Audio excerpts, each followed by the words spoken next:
हाँ जी, परिणाम बता दीजिए सर। इसमें सीजीएल जैसे एग्जाम बच्चे गांव में बैठ के निकाल रहे हैं। सीजीएल जैसे एग्जाम जो बच्चे कोचिंगों में लेते थे वो गांव में निकाल रहे हैं। ऐसा हुआ है? ऐसा हुआ है। दुजाना गांव पड़ता है गौतम बुद्ध नगर का, 5 बच्चों ने सीजीएल का एग्जाम क्वालिफाई किया वहां से इस बार। हाँ जी, सभी लाइब्रेरी पे फ्री वाईफाई भी है। सभी लाइब्रेरी में। मैं देखिए यहीं से सपना खींचूंगा 2047 तक का, मेरा 2047 का है और इसमें 2027 का एक पड़ाव है मैडम। सिर्फ एक 2027 का पड़ाव यह है कि 6,64,369 लाइब्रेरियां बन जाएं। ये एक पड़ाव है छोटा सा, और इसके बाद 2047 तक का सपना है जी। संचालन जो होता है, जो गांवों में शादियों में हमारी परंपरा रही है भारतीय संस्कृति में, बिटिया की विदाई पर जो मंदिरों के लिए दान देते थे, हाँ। उसी प्रकार से अब लाइब्रेरीज के लिए भी दान की परंपरा शुरू हो गई है और उस पैसे का उपयोग उस लाइब्रेरी के संचालन में होता है।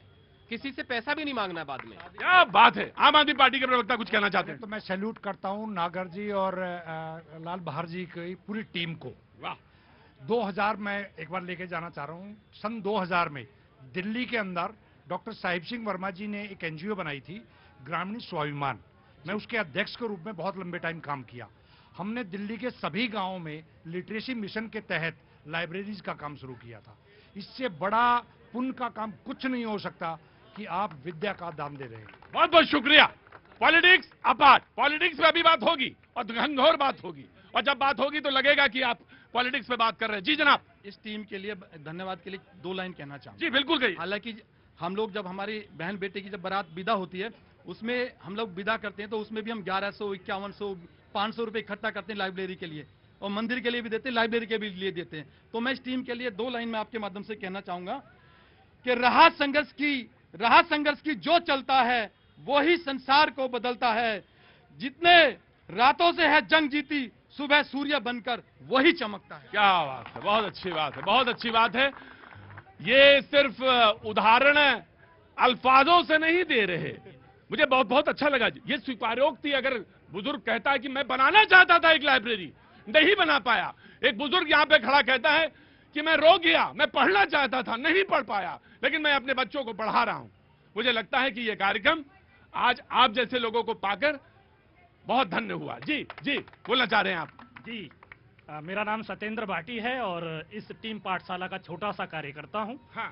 और आप पूछ रहे थे कैसे बनेगी लाइब्रेरी। हाँ। मैं बताना चाहता हूं कि जिस मिट्टी में खेले कूदे घूमे नंगे पांव। हाँ। जिस मिट्टी में खेले कूदे घूमे नंगे पांव, कुछ तो कर्ज उतारो भैया बुला रहे हैं गांव। हाँ। कुछ तो कर्ज उतारो भैया बुला रहे हैं गांव, बुला रहे हैं गांव, करो ना बिल्कुल देरी, गांव गांव मिशन चला है खुलवा ले लाइब्रेरी। वाह, गांव गांव ये मिशन चला है, खुलवा लो लाइब्रेरी। बहुत अच्छी बात। आपके कार्य को सफलता मिले, ईश्वर ऊपर वाला आपको तमाम शक्ति दे। आप एक ऐसा आंदोलन खड़ा करें कि ये जो 6,64,369 लाइब्रेरीज पूरे देश में 2027 तक आपको बनानी है, वो पूर्ण हो, सफल हो। आपके कार्य को एक नई ऊर्जा और स्फूर्ति मिले, मैं यही चाहता हूं। ईश्वर से मेरी यही कामना है। जी। सबसे बड़ी बात सर इसमें यह है कि इस जो ग्रुप का कोई बैंक अकाउंट नहीं है, ना किसी से एक पैसा लेते हैं, ना किसी को एक पैसा देते हैं, ना ही इसमें कोई अध्यक्ष है, ना कोई मंत्री है। भाई साहब की लीडरशिप में सारे लोग अपना काम, ना कोई मंत्री है, ना कोई अध्यक्ष है, और ना कोई चुनाव है, ना कोई नेता है। कोई नहीं, बगैर नेता के चल रही है ये। हाँ जी बाबूजी। आजकल ऐसा भी हो रहा है कि कुछ लोग जो शादी बिना दहेज के कर रहे हैं, अपनी बेटी की शादी में उस गांव में लाइब्रेरी बना के दे रहे हैं। ऐसा भी हुआ? ऐसा भी हुआ। बाबूजी एक दिन बुला लाइएगा ऐसा व्यक्ति को, बुलाएगा, वो उदाहरण देना चाहिए ना, वो दिखाना चाहिए लोगों को कि देखिए साहब दहेज में लाइब्रेरी दी है ना। मोटरसाइकिल नहीं मिली है, कहां गए वो? कौन मोटरसाइकिल जो मांग रहे थे, भाग गए। हाँ प्रदीप जी, ग्राम पाठशाला की टीम, मेरे को तो आज पहली बार पता चला इनके बारे में। हाँ। और मैं बहुत आश्चर्यचकित हूं कि इतना बेहतरीन और इतना सराहनीय काम ग्राम पाठशाला की टीम कर रही है। और मेरा सबसे पहले डीएसपी साहब और उनके एक एक साथी को बहुत बहुत बधाई। मुझे बड़ा आश्चर्य हुआ ईशान की, ना तो इसमें कोई अध्यक्ष है, बिल्कुल अभी ना कोई मंत्री है, ना कोई महामंत्री है, ना कोई नेता है। तभी तो लड़ाई नहीं है। हैं? तभी तो लड़ाई नहीं है। हैं? तभी तो लड़ाई नहीं है। हैं? तभी तो लड़ाई नहीं है। बगैर लड़ाई के भी काम होता है। बहुत बहुत शुक्रिया, बैठिए, तस्वीर रखिए। Thank you so much. बातचीत का सिलसिला शुरू करते हैं, और जो लकीर खींची थी मैंने, उसी लकीर को आगे बढ़ाते हैं। 2047 में प्रधानमंत्री कल बोल रहे थे कि लोग कहते हैं कि मैं बहुत कार्य कर रहा हूं, लेकिन ये कार्य इतना ही नहीं। अगर 2047 का सपना देखना है तो बहुत सारी चीजें करनी होंगी, जुटना पड़ेगा। खुले में शौच था, 12 करोड़ शौचालय बनाए 10 साल के अंदर, 14 करोड़ करीब 15 करोड़ गैस सिलेंडर दिए, आंकड़ा देख लीजिएगा। तो ये सिर्फ काफी नहीं, पर्याप्त नहीं, अभी आगे और चलना पड़ेगा। और जब तक वहां नहीं पहुंचेंगे तब तक ये कार्य 2047 का तो नहीं पूरा होने वाला। कहां से आना हुआ आपका? हम नोएडा से आए हुए हैं। नोएडा से। क्या नाम है मैम? लक्ष्मी चतुर्वेदी। लक्ष्मी चतुर्वेदी, कुछ कहना चाहती हैं? जी, हम अपने गांव में, छोटा सा गांव है सरैया कन्नौज के पास। सरैया आ गया, ये सरैया है कन्नौज के पास। हम वहाँ, हम फौजी बैकग्राउंड से हैं। हाँ। हम वहाँ एक छोटा सा स्कूल खोलने जा रहे थे। हाँ। पर आज अभी पाठशाला का जो हमने आप लोगों को देखा और इनसे मिले, तो इनसे मोटिवेट होके हम वहाँ एक लाइब्रेरी, बड़ी लाइब्रेरी और फुल फ्लैट बिल्कुल ई लाइब्रेरी बनाएंगे विद कंप्यूटराइज। मेरे हस्बैंड कंप्यूटर डिपार्टमेंट में है, तो मैं वहाँ एक बहुत बड़ी लाइब्रेरी बनाना चाहूंगी और बना के आप लोगों को मैसेज और फोटो भी भेजूंगी उसके साथ। बस उस ग्रुप में जुड़ जाइए। देखिए क्या यही होता है बस, और कुछ नहीं। रोज तो हम शो नहीं करते हैं, आज ही शो कर रहे हैं पहली बार।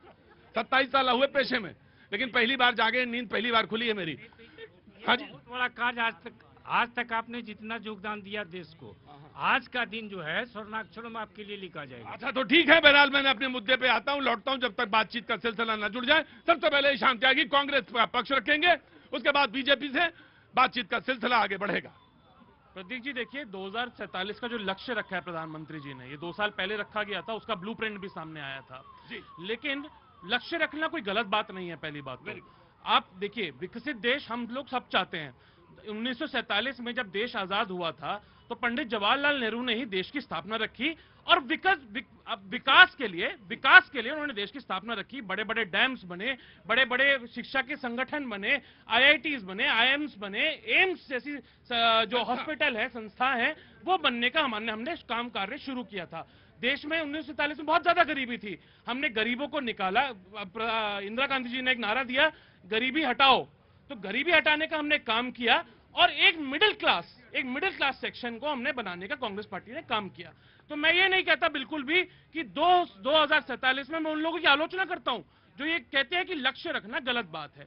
लेकिन देखिए प्रतीक जी, जब आप लक्ष्य रखते हैं कोई भी, तो आपको अपनी स्ट्रेंथ्स एंड वीकनेस, यानी कि आपकी कमजोरियां क्या है और आपकी ताकत क्या है, वो आपको बखूबी पता होनी चाहिए। आपकी ताकत है कि आपके पास देश के पास सबसे बड़ा डेमोग्राफिक डिविडेंड है, यानी कि युवा जो है वो देश में सबसे ज्यादा है, विश्व में सबसे ज्यादा युवा हमारे देश में है। लेकिन क्या हमारे पास उनके लिए अच्छे शिक्षा के संस्थान हैं? क्या हमारे पास उनके लिए अच्छी स्वास्थ्य की सेवाएं हैं? क्या हमारे पास उनको बेरोजगारी से दूर रखने के लिए, उनको रोजगार देने के लिए पर्याप्त व्यवस्था है? क्या हम महंगाई से आज जूझ नहीं रहे हैं? ये भी एक सवाल है। अब आप आइए, देखिए, जब मैं छोटा लेता हूं, बहुत इंपॉर्टेंट बात देखिए, जब हम विकसित देश की बात करते हैं तो हम ये नहीं कहते कि टॉप 10% के पास सारी देश की संपत्ति चली जाए या टॉप 20% के पास देश की सारी संपत्ति चले जाए, जो आज हो रहा है। हम प्रति व्यक्ति आय की हम बात करना चाहते हैं। प्रति व्यक्ति आय भारत की आज भी बहुत ज्यादा कम है।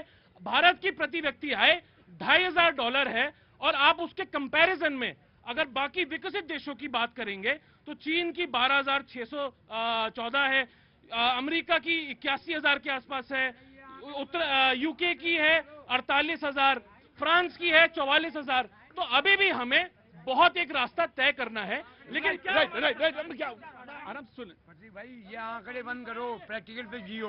नहीं प्रैक्टिकल पे ही आएंगे, आंकड़े बंद करते हैं। मैं आंकड़े बंद नहीं करना चाह रहा था जी। बीजेपी आराम से कूल डाउन। देखिए प्रतीक जी, जहां से बात भाई साहब ने कही, प्रति व्यक्ति आय जब 2014 में आदरणीय मनमोहन सिंह की सरकार गई तो 90,000 थी, आज 2,25,000 है। तो प्रति व्यक्ति आय कहाँ है?